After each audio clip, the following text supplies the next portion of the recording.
Buongiorno e benvenuti a questa edizione di TG Sicilia, i titoli del nostro telegiornale. Scatta la corsa ai regali last minute, ultime ore frenetiche per i ritardatari, ancora a caccia della sorpresa giusta da mettere sotto l'albero di Natale. Stasera per il cenone della vigilia, tavole addobbate e cibo della tradizione. A Palermo una Smart precipita da un cavalcavia sul viale della regione siciliana. Un giovane di 22 anni ha perso la vita, gravemente ferito un 17enne che era a bordo con lui.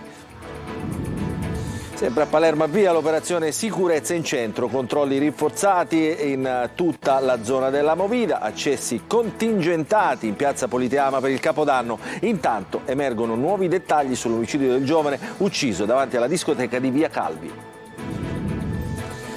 La nuova pista ciclabile realizzata davanti all'ospedale Umberto I di Siracusa manda su tutte le furie gli automobilisti che adesso rivogliono gli spazi per i parcheggi. L'arte riscopre due angoli quasi dimenticati a Messina, mostre, esibizioni teatrali e artistiche per raccontare la storia della città e i suoi personaggi. Antichi mestieri, il profumo del pane fatto come una volta, gli abiti d'epoca. Ispica rivive la magia del presepe vivente, quest'anno dedicata a San Francesco d'Assisi. Calcio, Catania Strari Pante a Benevento, vince per 4-0 e si regala la migliore posizione in classifica. Pareggio amaro invece per il Palermo sul campo del Como.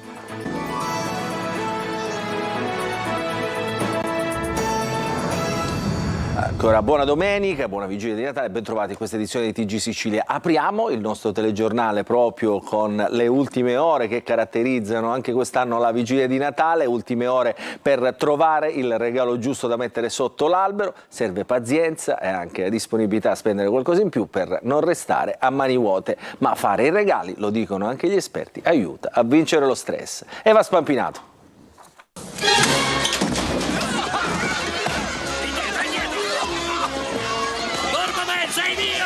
La corsa all'acquisto dell'ultimo momento è più una questione di prestanza fisica che di disponibilità economica. Quando arrivi al 24 dicembre devi fare i conti con gli ultimi regali o addirittura con tutti, ci vuole concentrazione e pazienza. Sotto l'albero c'è tutto? No, ancora no, infatti sto andando a fare i regali ai miei figli. Manca sempre qualcosa. Vabbè, i regali all'ultimo momento è un classico. Uno all'ultimo momento vede cosa comprare. E se camminando tra i corridoi non si dovesse trovare il regalo tanto desiderato? La moglie dice vai e prendi. Cosa devo... Se non trova? Sono cavoli amari. Ovviamente indirizzato dalla moglie perché altrimenti non ci si arriverebbe. 24 dicembre. Di solito anche nel pomeriggio, stavolta è andata bene. Per fortuna, a differenza della tendenza degli ultimi anni, qualcuno si concentra anche prima per fare i regali, poi ritardatari, soprattutto uomini dell'ultimo minuto, sicuramente ci saranno anche oggi. Il rituale dello scambio del dono non è solo un momento puramente consumistico, ma nasconde in sé un piacere profondo, lo dicono pure le neuroscienze. Soprattutto riceverli però. Lo scambio dei regali dunque rafforza le funzioni cognitive, stimola l'ossitocina e addirittura l'emoglobina ossigenata nel cervello. Tanti elementi che potranno compensare stasera lo stress vissuto in questi giorni per le caotiche e frenetiche strade congestionate dal traffico. Oh Mario! It's so chic! Samantha! Papi! Mamma! Ma sarà solo una pausa? Dal 26 scatta la corsa al cambio dei regali. E allora, Natale, in cucina prevale la tradizione, carne, pesce, scacciate, carciofi e dolci. 9 italiani su 10 attorno a un tavolo a casa per il cenone, immancabile la frutta secca, dalle noci al pistacchio ai datteri, indicati come portafortuna sin dai tempi dei Romani. È andato a fare un giro per noi Tonino De Mana. Facete un Natale buono, canceti! Non è un Natale a Catania se non si mangia anche l'anguilla. È la tradizione, e ogni cosa c'è la tradizione. A Pasqua c'è la colomba, a Natale ci sono le anguille. Anguilla e baccalà per il pesce, agnello, cipollata e salsiccia per la carne e poi le imperdibili scacciate, le crispelle di ricotta o acciughe, i carciofi arrostiti e la frutta secca che precedono poi le abbuffate di dolci dove Pandoro e Panettone fanno a gara sfidandosi tra un torrone e l'altro. Passano gli anni, cambiano usi e costumi, ma a Natale in Sicilia prevale la tradizione con 9 italiani su 10 che lo trascorreranno in casa, naturalmente davanti ad una tavola imbandita. È una mattinata frenetica in pescheria a Catania, si corre tra una bancarella e l'altra con in testa un chiodo fisso, anzi 2, il menù e il numero di invitati. Consulto gli invitati. È invitato oppure no? No, lo sto invitando. E quindi cosa prepara? Ma ancora siamo un attimo in dubbio, i preparativi dell'ultimo momento, sicuramente pesce. Però è troppo tardi. Ma non è mai troppo tardi. Oggi cucino il ragù di cavallo per fare le lasagne domani. E per stasera? No, per stasera scacciato. Facciamo stocco e baccalà fritto, sì. E la scacciata? Anche quella, senz'altro, quella è d'obbligo pure. Si chiude con la frutta secca. Qua cosa abbiamo comprato? I datteri abbiamo preso. È vero che portano fattore datteri, e infatti ne ho comprato molti. I datteri portano fortuna, è un antico frutto che usavano anche i romani. Per auguri lo possiamo mangiare un dattero assieme? Lo mangiamo insieme? Buonissimi, speriamo portino fortuna adesso. Segnali di fumo annunciano qualcosa, impossibile non fermarsi. Specialmente a Catania, tradizione da secoli, da 100 anni, che facciamo questi carciofi, melenzane fritte. E qualcuno fotografa il barbecue. Sono molto scenografici, belli da vedere. Lei da dove viene? Da Venezia. Per stasera cena catanese? Potrebbe essere. Ci interessa poterli assaggiare prima o dopo. Vi do un consiglio, scacciate e poi crispelle con acciuga e ricotta. Va bene, grazie. E domani si replica, nuove buffate ed altri chili da smaltire. Buon appetito e naturalmente buon Natale. E chissà cosa racconteranno questi turisti quando ritorneranno a casa. Adesso cambiamo argomento, passiamo alla cronaca. Un giovane di 22 anni è morto ed un 17enne è in prognosi riservata a causa di un terribile incidente avvenuto proprio stamattina lungo la circonvallazione di Palermo. La Smart sulla quale viaggiavano è precipitata da un cavalcavia dello svincolo con il Viale Lazio, il servizio di Manlio Viola. Vigilia di Natale insanguinata sulle strade di Palermo. Un terribile incidente ha funestato le prime ore del 24 dicembre. Una Smart con a bordo 2 persone è letteralmente volata giù dal viadotto che ospita lo svincolo di Viale Lazio lungo la circonvallazione, ovvero in Viale Regione Siciliana. A bordo della vettura uscita fuori strada c'erano 2 giovani. Si tratta di una Smart che, per cause ancora da accertare, ha superato le barriere della rotonda sopraelevata precipitando sulla corsia autostradale sottostante. Il bilancio è di uno dei 2 giovani morto a soli 22 anni e dell'altro, un ragazzo di 17 anni, ferito in modo grave. Si trova adesso all'ospedale Villa Sofia in prognosi riservata. Per estrarre i corpi dalla vettura sono intervenuti i vigili del fuoco. La vittima si chiamava Michelangelo Aruta, aveva appunto solo 22 anni. Il suo corpo è rimasto a lungo sull'asfalto poco distante dalla vettura mentre i soccorritori estraevano dalle lamiere il ferito. Agli agenti della polizia municipale sono affidate le indagini, dovranno ricostruire la dinamica e spiegare il mistero del come l'auto abbia superato le barriere precipitando giù. Traffico rallentato lungo tutto Viale Regione Siciliana Nord con una corsia chiusa per consentire al personale dell'infortunistica di effettuare i rilievi e al medico legale di svolgere il suo triste compito. Difficoltoso per tutta la mattina anche accedere all'autostrada A29 Palermo-Mazzara o verso l'aeroporto. La polizia di Milazzo ha arrestato un 19enne accusato di atti persecutori nei confronti della fidanzata minorenne. La ragazza, molestata e minacciata, era stata costretta a cambiare le proprie abitudini di vita. Il giovane le impediva persino di frequentare le amiche, in più occasioni stazionava sotto casa sua per controllarne gli spostamenti. Il provvedimento restrittivo nasce dalla denuncia presentata dai genitori del minore. Restiamo a Palermo, dopo l'omicidio di Lino Celesia si prova a frenare la mala movida. È in cantiere un nuovo regolamento che dovrebbe essere approvato entro pochi giorni. Marco Gulla. Controlli, sanzioni, persone identificate, stretta sulla movida. Questore, prefetto e sindaco di Palermo, dopo l'omicidio del 22enne Lino Celesia, intensificano i controlli nel cuore della città. Le forze di polizia continuano a presidiare l'area intorno a via Isidoro La Lumia, effettuando denunce, sequestri e sanzioni. Intanto è ormai quasi pronto il regolamento che prova Intanto è ormai quasi pronto il regolamento che punta a frenare la movida criminale limitando aperture e orari di attività di discoteche e pub nel centro storico e nelle zone calde. Regolamento che dovrebbe essere approvato entro i primi giorni di gennaio. La svolta consisterà nel limitare le aperture di esercizi commerciali quali discoteche, pub e takeaway basandosi sui codici Ateco, quelli che identificano il tipo di attività.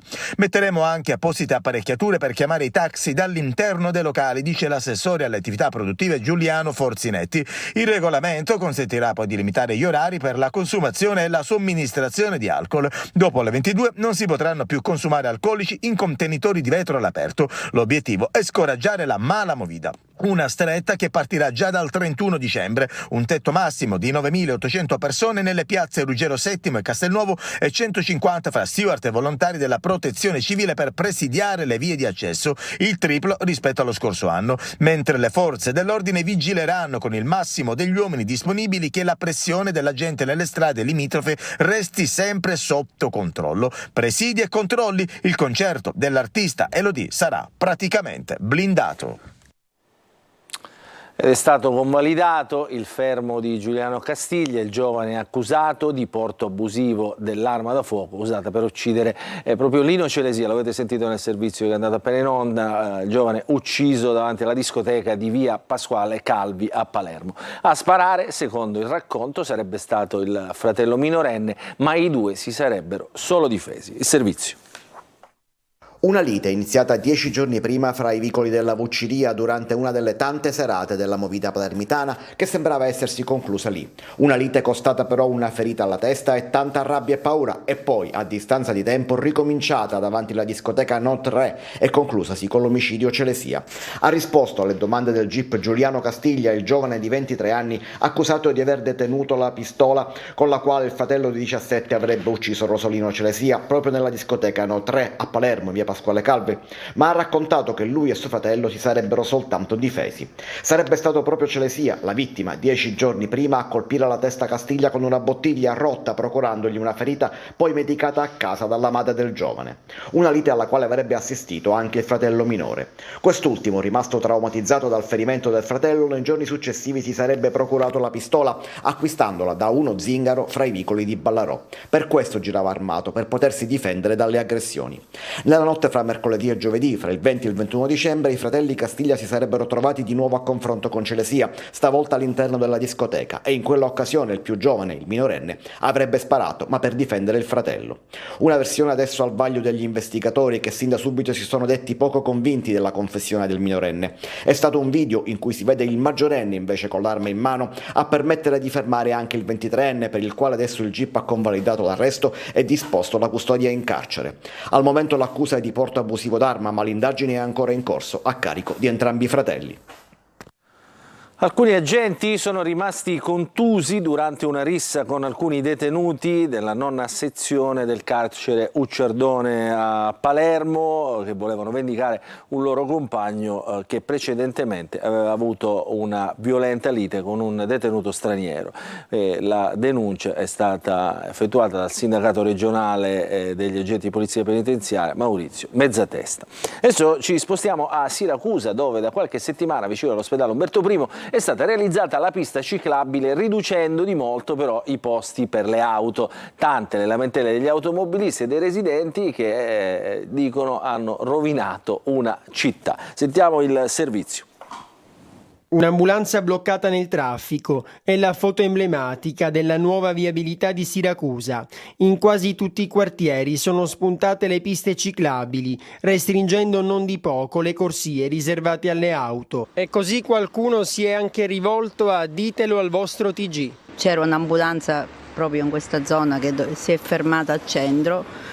Tutte le macchine ad aspettare. Qui siamo in via del Santuario, tra la Basilica della Madonna delle Lacrime e l'ospedale Umberto I.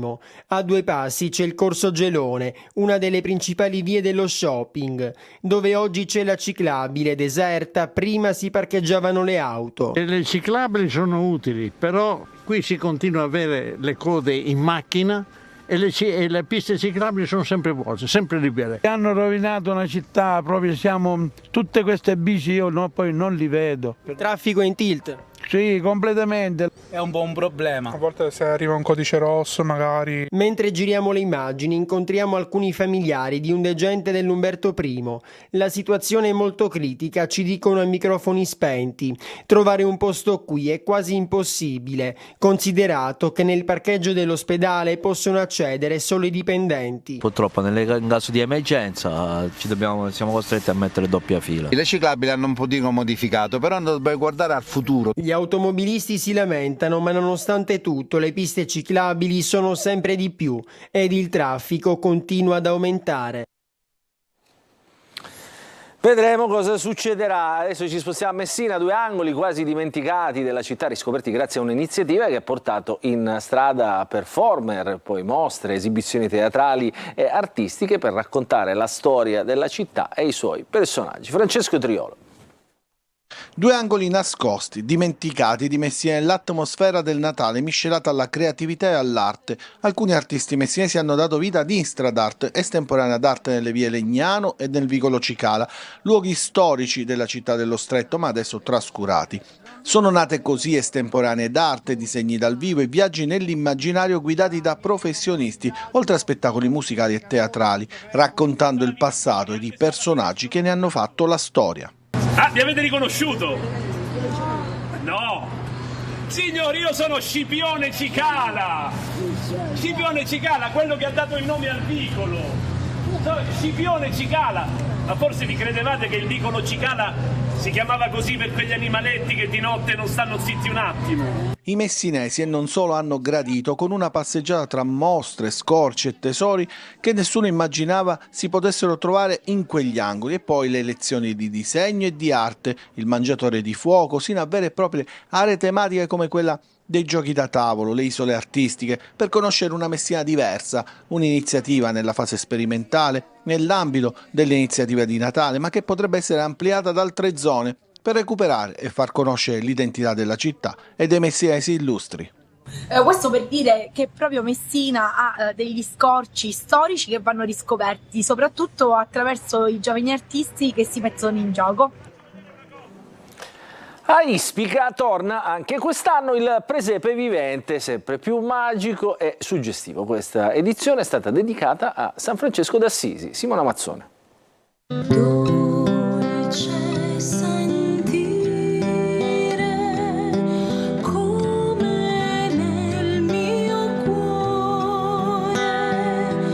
L'atmosfera magica del presepe vivente, con gli antichi mestieri e i profumi del pane appena sfornato, della paglia intrecciata e del grano, la lavorazione della lana, il contadino con i frutti dell'orto, lo stagliere che organizza il fieno. Non manca nulla per rivivere l'atmosfera della notte dei tempi, il falegname, il fabbro, la ricamatrice e soprattutto la grotta della Natività.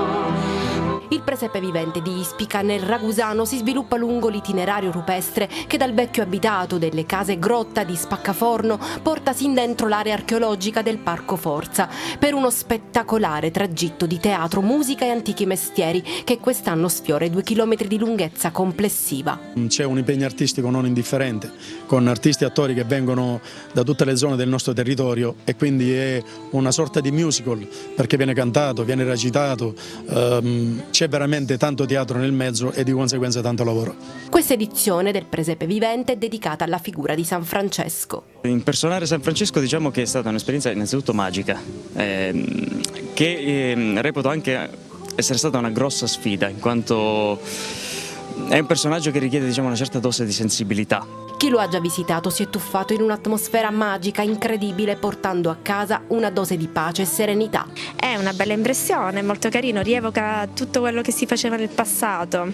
È particolare con queste luci, queste pietre così grandi, ma bellissimo. Ci fa rivivere l'attesa del Messia, questo camminare fino a che non si trova la grotta. Bellissimo. È una rappresentazione unica. Il presepe vivente di Ispica sarà allestito il 25 e 26 dicembre e poi ancora l'1, il 6 e il 7 gennaio dalle 16 alle 20. Beh, molto bello, allora prendete nota e andatela a visitare, e noi intanto ci fermiamo per una piccola pausa, poi ritorneremo per vedere tutti i gol del Catania Benevento e per parlare delle altre siciliane impegnate nei propri campionati.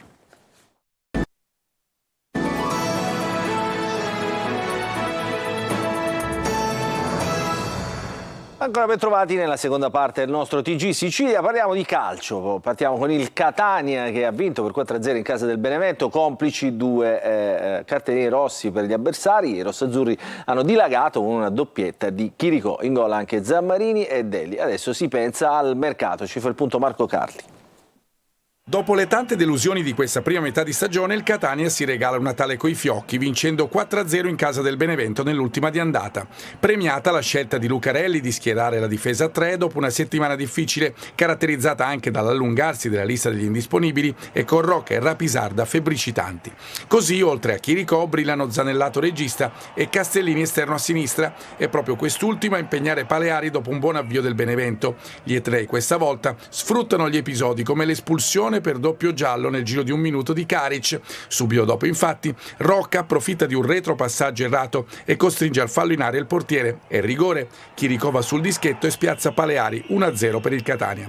Le sensazioni sono tutte positive, vengono alimentate dal grande avvio di ripresa. Dubiscas serve molto bene Chiricò, che inventa un assist al bacio per Zammarini. Pregevole l'inserimento del centrocampista, con conclusione che vale il raddoppio rossazzurro.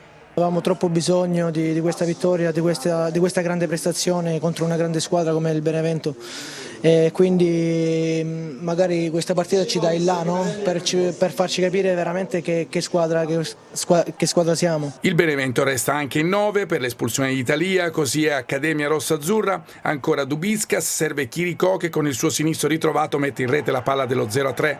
Il poker è servito poco dopo dai 2 nuovi entrati, Maffei pesca in area Deli che piazza nell'angolo, e adesso si pensa al mercato. Mi sento di poter dire che non ci sarà il fuggi-fuggi, perché vogliamo anche approfittare del fatto che a gennaio c'è la lista aperta, quindi non dobbiamo rispettare i 24 giocatori della lista, e quindi è un piccolo vantaggio che ci vogliamo prendere. Arriverà qualche calciatore nei primi giorni dopo il 2 a questo punto, perché fino al 2 il mercato è chiuso. Amarezza in casa a Palermo dopo il pareggio per 3-3 sul campo del Como. Siamo molto dispiaciuti, ha detto il tecnico Corini Rosanero, che sono stati raggiunti ancora una volta nel finale. Marco Ulla. Altri punti persi ancora nel finale, come è successo anche a Parma. Il Palermo pareggia a Como 3-3 al termine di una partita pirotecnica e divertente, ma che lascia un forte amaro in bocca alla compagine rosanero. Il Palermo per 2 volte si era trovato in vantaggio, prima con la rete di Di Francesco, poi dopo aver subito la rimonta comasca per via dei gol di Cutrone, Gabrielloni, Segre e Graves avevano controribaltato lo score, ma l'ingenuità di Marconi, che ha regalato il rigore alla formazione di Fabregas, ha vanificato tutto. È stretto, c'è grande rammarico. Abbiamo fatto un primo tempo importante, di qualità, facendo gol e avendo occasioni importanti per andare ai raddoppi. Dunque l'unico rammarico è non essere andati a riposo con 2 gol di vantaggio. Purtroppo questa inerzia, sono bastati 30 secondi del Como per pareggiare, e lì loro hanno trovato coraggio, abbiamo sofferto un quarto d'ora, hanno trovato il gol del 2-1 e la squadra è stata brava a stare dentro la partita, a reagire, a trovare il pareggio, andare in vantaggio. E come dicevo poc'anzi ai tuoi colleghi, questa era una partita che dovevamo vincere, meritavamo di vincere. È un episodio per me determinante a nostro sfavore, la sporcata, e di questo siamo molto dispiaciuti. Il Palermo ha segnato 9 gol in 3 partite, ma quel che preoccupa è che allo stesso tempo le reti subite sono state 8 in 270 minuti, troppe per una squadra che vuole puntare in alto. Qualcosa non va. Intanto il Palermo è già a lavoro per l'ultimo impegno dell'anno, quello di Santo Stefano alle 18 al Barbera contro la Cremonese. Sul Messina, che con 19 punti ha chiuso il girone d'andata al quart'ultimo posto dopo la sosta natalizia. I giallorossi ospiteranno in casa al Franco Scoglio il 7 gennaio l'Audace Cerignola. Sergio Colosi. Fallito l'obiettivo di uscire dalla zona play-out, il Messina si consola con il miglior piazzamento nel girone d'andata nei 3 campionati di Serie C della gestione Sciotto. Non si tratta di un'impresa visti i piazzamenti precedenti, ma i presupposti di inizio stagione erano peggiori dell'attuale realtà. Contro il Monopoli i giallorossi hanno subito la quinta rimonta, prestazione positiva nella prima parte, meno nella ripresa, come confermato dal portiere Fumagalli. Abbiamo fatto secondo me un grande primo tempo, avevamo il pallino del gioco noi, abbiamo creato tanto, e poi c'è stata quella disattenzione sulla rimessa laterale a fine primo tempo che ci ci hanno punito sull'unica azione che hanno fatto. Poi il secondo tempo abbiamo provato a creare qualcosa, però non eravamo fluidi come il primo tempo e abbiamo avuto l'occasione con Lino del palo e poi comunque è stata una partita il secondo tempo non come il primo di gran gioco. Ufficializzate le rescissioni con il difensore Michele Ferrara e il secondo portiere Jacopo De Matteis. Luciani, Cavallo, Zunno e Scafetta, quest'ultimo pupillo di Modica, hanno dimostrato di non essere ancora maturi per la Serie C. Mercato in entrata in tutti i reparti, soprattutto in attacco, il secondo peggiore del campionato dopo quello del Brindisi. Allora, il telegiornale finisce qui, noi vi ringraziamo per averci seguito, vi auguriamo un buon proseguimento in questa vigilia di Natale e vi ringraziamo per averci seguito.